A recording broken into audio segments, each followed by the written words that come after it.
और गुरुजी क्या 10वीं युक्त एकादशी करने से पाप लगता है? नहीं, किसी से भूलवश हो जाए तो मैंने सुना है जी, गंधारी माता को के 100 पुत्र इसलिए मर गए क्योंकि उन्होंने 10वीं युक्त एकादशी की थी। लो, इसलिए नहीं मरे कि द्रौपदी की साड़ी उतारी थी। ये नहीं कहोगे कि द्रौपदी की साड़ी उतारी इसलिए मर गए, एकादशी करी तो मर गए। कितनी अज्ञानता बस बात कर रहे हैं आप।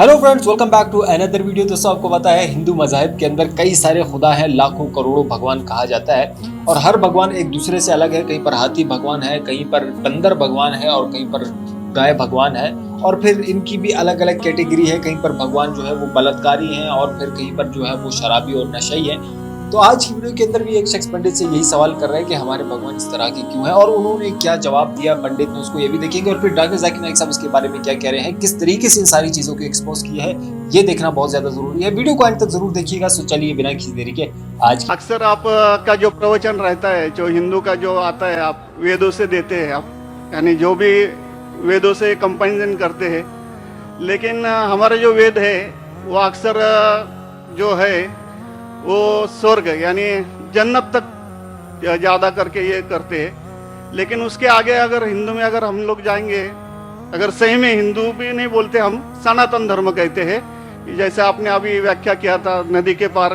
के हिंदू उसको कहा जाता है। तो हम तो सनातन धर्म से है। तो सनातन धर्म में हमारा जो आता है वो भगवत गीता, जैसे आपके अंदर जो ये है, जैसा बाइबल का अपनी इस्लाम का ये है, कुरान है, तो इसी तरह हमारा भगवत गीता है। और जो भगवान के बारे में जानना है यानी अल्लाह के बारे में जानना है तो अगर हमारा है तो भागवतम है। तो भागवतम से हम लोग हमारा चलता है सब कुछ। अगर ये है वेद तो हमको स्वर्ग तक जाने के लिए है, लेकिन हमारा जो भागवतम है वो अल्लाह तक जाने के पहुँच तक है, यानी अल्लाह को हम सामने सामने देख के उनकी सेवा करने के लिए है। तो जो अभी आपने जो भी बोले थे, जो जवाब दिया था, अभी कर रहे थे औरतों के बारे में, माताजी लोगों के बारे में, तो हमारे भगवत गीता में भी लिखा है कि औरत को भगाता है तो उसको मार दीजिए। ऐसा नहीं है कि आपके इसमें सब में एक ही जैसा है। और आपका प्रवचन मुझे बहुत बहुत अच्छा लगा कि आपने जो कहा, जो लिखा गया किताब है वो किताब के मुताबिक चले तो बहुत आदमी सुखी रहता है। बाकी तो मैं और कुछ सवाल तो कुछ पर्सनल पूछना चाहता हूँ, बाद में मैं आपको मिलके सब पूछूंगा, सबके सामने नहीं पूछ सकता। लेकिन आपका प्रवचन सुन के मुझे बहुत आनंद आया।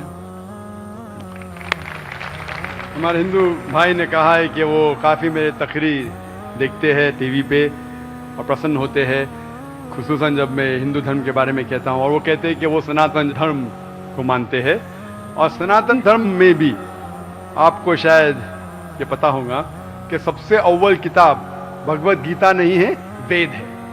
भगवत गीता सनातन धर्म अगर आप पढ़ेंगे, आर्य समाज, आप आर्य समझिए, सनातन धर्म में बहुत से किस्म है। आपको इस्कॉन से मैं इस्कॉन, बिल्कुल इस्कॉन, हरे रामा हरे कृष्णा, इस्कॉन, ठीक है। तो इस्कॉन का तस्करा करता हूं। मैं गया था एक बार कलकत्ता में और कलकत्ता में तकरीर थी मेरी। उस वक्त बारिश आती है, बारिश तो हो गई, लेकिन मेरे साथ आने वाले थे इस्कॉन के हेड कलकत्ता के। हम लोग दोनों जाते एक वैन में, वैनिटी वैन, मतलब जो बड़े मैदान में, यहाँ तो माशाल्लाह मैदान के बाजू में काफ़ी बिल्डिंग है, तो बड़े मैदान में प्रोग्राम होता है तो कोई ग्रीन रूम नहीं होता है, तो क्या करते हैं, वैन लेके आते, बस इसमें मेकअप रूम या आराम करने के लिए कंडीशन होता है। तो मैं इस्कॉन के हेड के साथ में बैठा था, तो उन्होंने वही बात कही जो आपने कहा, हमारे लिए सबसे अव्वल है भगवत गीता। मैंने बोला ठीक है, और कहीं का वेद भी ठीक है।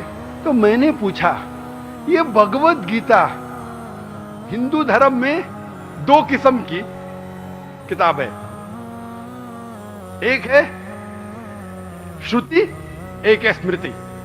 श्रुति मतलब जो भगवान की भेजी हुई किताब, वेद और उपनिषद। उसने कहा बिल्कुल सही। स्मृति किसे कहते?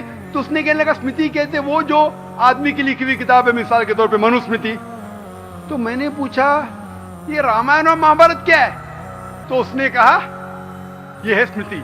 बेशक बिल्कुल सही जवाब था, मैं भी तालिब इल्म हूं। तो मैंने पूछा, बिल्कुल सही कहते, ऊपर आती है श्रुति, वेदा और उपनिषद।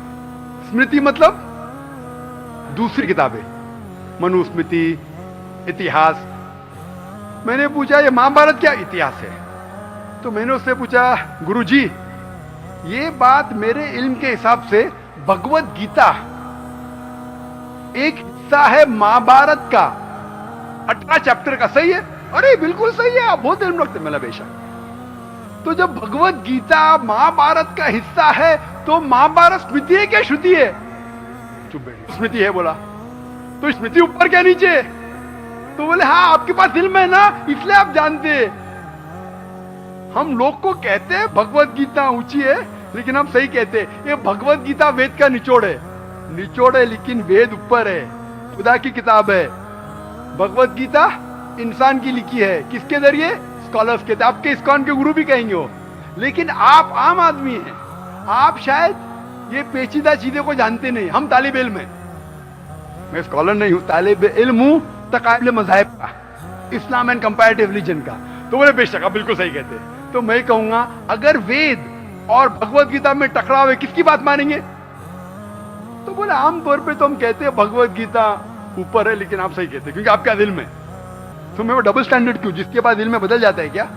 2+2 4 ही रहता है, चाहे वो सेकंड स्टैंडर्ड में या 10th स्टैंडर्ड में 2+2 वही रहेगा, 4 बदलेगा नहीं।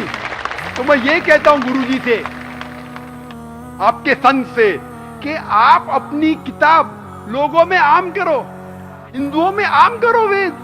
लेकिन हिंदू धर्म में सिर्फ ब्राह्मण ही वेद को पढ़ सकता है, क्षत्रिय नहीं पढ़ सकता है। क्यों? बाकी लोग नहीं पढ़ सकते, वेश्या शूद्र नहीं पढ़ सकता है। क्यों? हमारे मजहब में ऊंच नीच नहीं है, काला या सफेद, अमीर या गरीब, राजा या फकीर, कुरान पढ़ सकता है। नमाज के लिए जब उस ईश्वर की हम इबादत करते हैं, जब खड़े होते नमाज के लिए कंधे से कंधा मिला के करते, चाहे वो फकीर या अमीर या गरीब, फकीर या राजा साथ में खड़ा है तो कंधे से कंधे मिला के खड़ा होता है। और आप यहाँ देखेंगे, और मैं अल्हम्दुलिल्लाह कई बार सऊदी अरब गया हूँ और किंग अब्दुल्ला की दावत पे भी गया हूँ, माशाल्लाह उनकी सिक्योरिटी रहती है, तो सिक्योरिटी हट जाती है, आप साथ में तो साथ में अल्हम्दुलिल्लाह। राजा या फकीर, अमीर या गरीब, काला या सफेद, यकसा है। तो मैं ये कहना चाहता हूँ, आप बिल्कुल सही कह रहे थे कि वेद स्वर्ग की बात करता है लेकिन खुदा की बात भी करता है। भगवत गीता में भी स्वर्ग की बात लिखा है, खुदा का भी लिखा है। आप बोले अल्लाह के करीब आने के लिए भगवत गीता सही है, बराबर? मैं ये नहीं कह रहा हूँ कि वेदों में नहीं कहा है, वेदों में बहुत आखिरी में आता है, लेकिन जो भगवत गीता जो है वो डायरेक्ट भगवान हुआ है, यानी अल्लाह ने कहा हुआ है, ऐसा है। तो इसके लिए अभी वेद तो संस्कृत में है, वो पढ़ नहीं सकते, लेकिन जो भगवत गीता है वो बहुत सारी इसमें ट्रांसलेशन हो गई है। और जो भगवत गीता है बहुत सारे आदमी ने यानी लिखी हुई है, करीबन 200-300 लोगों ने लिखी है अपने अपने हिसाब से। हाँ, बिल्कुल सही कहा। लेकिन इस्कॉन का जो गीता है भगवत गीता वो गुरु परंपरा में है, वो भी आदमी है, एज इट इज लिखा हुआ है, यानी वो परंपरा में अगर गया तो वो कृष्ण तक गया, यानी जिसने जो कहा है वो एज इट इज है, इसके लिए उसका लिखा हुआ as it is Bhagavad Gita. आपके स्वामी प्रभुपदा, बराबर? यस, बराबर हुआ, स्वामी प्रभुपदा। प्रभुपदा इंसानी थे ना? हाँ, इंसानी थे ना, मैं किधर ना बोल रहा हूँ। ये हमारा कुरान जो है ना डायरेक्ट अल्लाह की तरफ से तो ना मोहम्मद सल्लल्लाहु अलैहि वसल्लम ने लिखा है। वही बोल हम लोग ने ये कुरान जो है डायरेक्ट अल्लाह की नाजिल की हूबहू। इसलिए जितने भी दिगर मज़ाहिब की किताब है जैसे वक्त जाने लगे बदलते गए।